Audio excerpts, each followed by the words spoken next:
Kong और विश्व वृक्ष। एक समय की बात है जब लोग और जानवर दुनिया की सतह के नीचे शांतिपूर्वक रहते थे। वहां कोई सूरज नहीं था, लेकिन उनके पास रोशनी थी। वे गर्म थे और उनके पास वह सब कुछ था जिसकी उन्हें जरूरत थी। जीव और लोग एक दूसरे को समझते थे और एक दूसरे के साथ खुशी खुशी रहते थे।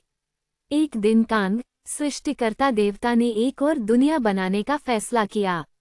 उसने एक विशाल शानदार पेड़ बनाया जिसकी शाखाएं पूरे ग्रामीण इलाके में फैली हुई थीं और उसने शाखाओं को सबसे अद्भुत चीजों से भर दिया। फिर उसने एक गड्ढा खोदा जहां मनुष्य और जानवर रहते थे। एक आदमी का हाथ पकड़कर उसने उसे ऊपर की दुनिया में अपने द्वारा बनाए गए मार्ग पर ले गया। वे छेद के पास बैठ गए और जल्द ही एक महिला उसके प्रवेश द्वार पर दिखाई दी। उसने आदमी के साथ दुनिया की खोज की और वे जो कुछ भी देख रहे थे उससे बहुत खुश थे। उन्होंने दूसरों को अपने साथ आने के लिए छेद के नीचे बुलाया और जिराफ के नेतृत्व में सभी लोग और जानवर नई दुनिया में आ गए। पक्षी शाखाओं के शीर्ष पर उड़ गए, जो उन्होंने देखा उससे उत्साहित थे। अन्य जानवरों ने चारों ओर देखा और बहुत संतुष्ट थे। कांग ने उन सभी को एक साथ बुलाया और नई दुनिया के नियमों के बारे में बताया। उसने उनसे शांति और सद्भाव से रहने और एक दूसरे की बात सुनने को कहा, लेकिन उसने उन्हें ये भी चेतावनी दी कि वे आग न जलाएं, क्योंकि इससे दुनिया में बहुत बड़ी बुराई आएगी। लोगों ने लेमकिडली से वादा किया कि वो उन्हें अपने पास रखेगा और कैना ने उन्हें जाने दिया और एक ऐसी जगह पर चला गया जहां से वह उन्हें गुप्त रूप से देख सकता था।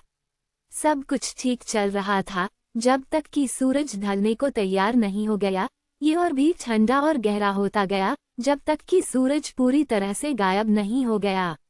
लोगों को चिंता होने लगी कि वे जानवरों की तरह ठीक से नहीं देख पा रहे थे और उन्हें ठंड लग रही थी क्योंकि उनके पास गर्म रखने के लिए पंख नहीं थे। सूरज कहाँ चला गया? क्या ये कभी वापस आने वाला था? क्या वे हमेशा के लिए इस अंधेरी ठंडी दुनिया में फंस गए थे? जैसे ही उनकी चिंता भय में बदल गई और उनका डर घबराहट में बदल गया, एक आदमी अचानक चिल्लाया कि उन्हें आग जलानी चाहिए।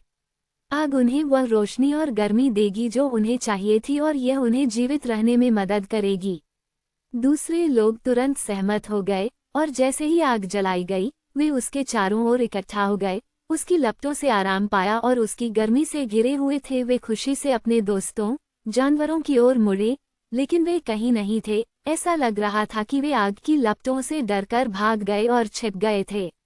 आओ, खाक करो, लोग चिल्लाए, लेकिन जानवर अब उन्हें समझ नहीं पा रहे थे और केवल चीखें और चिल्लाहट सुन रहे थे, जिससे वे भाग गए।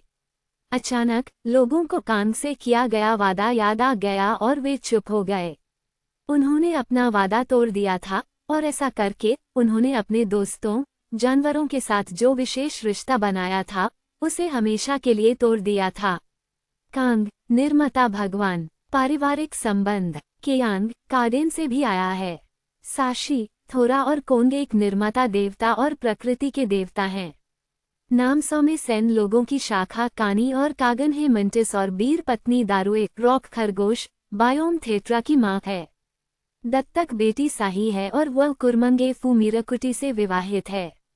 प्राचीन राष्ट्र। कांग के बारे में कहानियां कलबारी डेविड के सैन लोगों बसबमेंट से उत्पन्न हुई हैं। उन्हें दुनिया के सबसे पुराने नटोन में से एक माना जाता है, जिनकी कहानी 20,000 साल पुरानी है। हजारों साल पहले वे उत्तरी अफ्रीका से दक्षिण की ओर चले गए और उनकी कहानियां फैल गईं। आध्यात्मिक संबंध। सैन लोगों का प्रकृति के साथ गहरा संबंध है और उनका मानना है कि हर जीवित चीज में आत्मा होती है। मृत्यु का स्वामी। केलांग सैनमी गौना है, जो मृत्यु का देवता है। कारे ने लोगों के वादों और अनुष्ठानों को इस तरह से रोका कि संत भूतों को उनके ग्रोव से उठने और दुनिया पर हावी होने से रोका जा सके। जब लोगों ने कानी की अनदेखी की तो वह अमरता का रहस्य अपने साथ लेकर आकाश में चला गया। तब से लोगों को संदेह के देवता द्वारा शिकार बनाया गया है। कहा जाता है कि कांग प्रार्थना करने वाले मैंटिस के रूप में बाबी लोगों से मिलने आते हैं।